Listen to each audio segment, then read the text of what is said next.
नमस्कार. ॲडव्होकेट प्रगती पगार या यूट्यूब चॅनलवरती सर्वांचे सहर्ष स्वागत.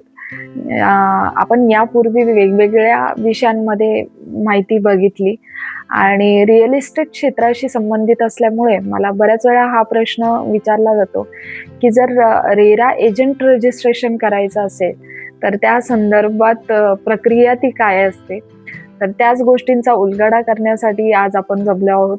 तत्पूर्वी ही माहिती घेण्याआधी मी सगळ्यांना विनंती करेल, की अशाच नवनवीन विषयांची माहिती करून घेण्यासाठी आणि माझ्याशी जोडण्यासाठी आपल्या ॲडव्होकेट प्रगती पगार या यूट्यूब चॅनलला तुम्ही लाईक करा, शेअर करा, सबस्क्राईब करा. नवनवीन विषय सुचवत राहा, जेणेकरून आपल्याला नवनवीन विषयांवरती चर्चा ही करता येईल. आणि त्याचप्रमाणे कमेंट्समध्ये तुमचे मतही मला सांगा. चला तर मग जास्त वेळ न दवडता पहिल्यांदा तर हे बघू, की रेरा एजंट म्हणजे काय? कोणत्याही मालमत्तेचा जेव्हा खरेदी विक्रीचा व्यवहार होतो, तर त्यात मध्यस्थी म्हणून काम करणारी जी व्यक्ती असते, त्याला आपण महारेरा एजंट असं म्हणतो.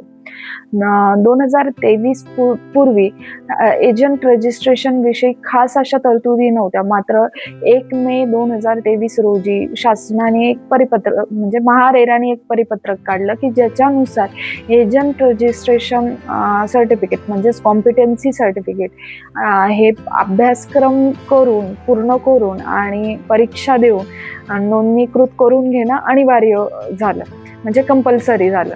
तर एजंट रजिस्ट्रेशन हे कशा प्रकारे गेलं पाहिजे किंवा त्यासाठी आवश्यक कागदपत्र ती कोणती? प्रथमतः तर तुमचं आधार कार्ड, पॅन कार्ड, रहिवासी असल्याचा पुरावा, पत्ता, त्यानंतर तुमचं बँक अकाउंट डिटेल्स म्हणजेच बँक खात्याच्या तुमच्या माहिती आणि GST सर्टिफिकेट ॲप्लिकेबल असल्यास ह्या गोष्टी तुमच्या तिथे आवश्यक असतात. याचप्रमाणे जर तुम्ही एखाद्या संस्थेकडून एजंट म्हणून रजिस्टर्ड करत असाल, तर त्या संस्थेची माहिती म्हणजे मग ती भागीदारी संस्था असेल तर त्याची पार्टनरशिप डीड असेल, व्हॉट्सो एव्हर जे पण डॉक्युमेंट्स असेल, तर ते डॉक्युमेंट्स तुम्हाला तिथे दाखवावं लागतं. त्या ठिकाणी दर्शवून द्यावं लागतं किंवा त्या संदर्भात माहितीही द्यावी लागते. त्यानंतर रजिस्ट्रेशन करण्यासाठी प्रक्रिया ती कोणती? तर त्यासाठी जसं मी म्हटलं, की 1 मे 2023 पासून जे परिपत्रक आलं, त्यानंतर अभ्यासक्रम अभ्यासून तुम्हाला जी परीक्षा आहे, ती परीक्षा उत्तीर्ण व्हावी लागते आणि त्यानंतर तुमचं एजंट रजिस्ट्रेशन करण्यासाठी महारेराच्या अधिकृत संकेतस्थळावरती तुम्हाला ही स्वतःचं प्रोफाईल तयार करावं लागतं. प्रोफाईलवरती ते सगळे डॉक्युमेंट्स, आवश्यक कागदपत्र ही तुम्हाला अपलोड करावी लागतात. त्यानंतर त्याची स्क्रुटिनी ही केली जाते आणि स्क्रुटिनी करून सगळ्या गोष्टी वैध आहे, अवैध आहे या सगळ्यांची स्क्रुटिनी करून मग तुम्हाला सरतेशेवटी तुमचं एजंट रजिस्ट्रेशन कॉम्पिटन्सी सर्टिफिकेट मिळत असतं. यासाठी तुम्हाला तो अभ्यासक्रम पूर्ण करावा लागतो, परीक्षाही द्यावी लागते आणि शुल्क जे असतं ते शुल्क तुम्हाला भरावं लागतं.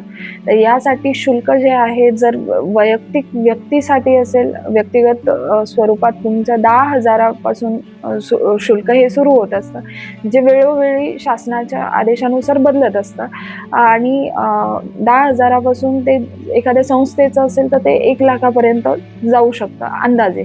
यासाठी अधिकृत संकेतस्थळावर जाऊन तिथे माहितीचा आढावा घेणं आवश्यक आहे, चेक करणं आवश्यक आहे. तर अशा प्रकारे जेव्हा तुम्ही शुल्क भरतात, त्यानंतर तुमची स्क्रुटिनी झाल्यानंतर ते कॉम्पिटन्सी सर्टिफिकेट तुम्हाला मिळतं. अशी ही पूर्ण प्रक्रिया आहे, की ज्यामध्ये प्रथमतः तर तुम्हाला पोर्टलवर जाऊन तुमचं प्रोफाईल तयार करणं आहे.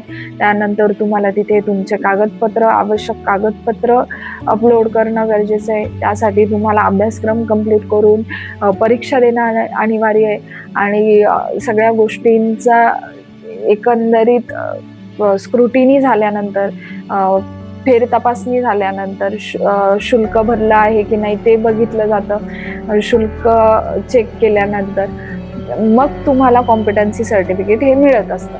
अशा प्रकारे ही सहज, सोपी, सरळ जी प्रक्रिया आहे याला कालावधी हा शासनाने निर्दिष्ट केलेल्या नियमांनुसार लागण्याची शक्यता आहे. तर अशा प्रकारे तुम्ही एजंट रजिस्ट्रेशन हे करू शकता. मात्र यात सगळ्यात महत्त्वाची गोष्ट म्हणजे कोणताही खरेदी विक्रीचा व्यवहार करताना किंवा कोणतीही गोष्ट मालमत्ता खरेदी विक्री करत असताना मध्यस्थी व्यक्ती एजंट हा रेरा रजिस्टर्ड आहे की नाही हे बघणंही तितकंच महत्त्वाचं आहे.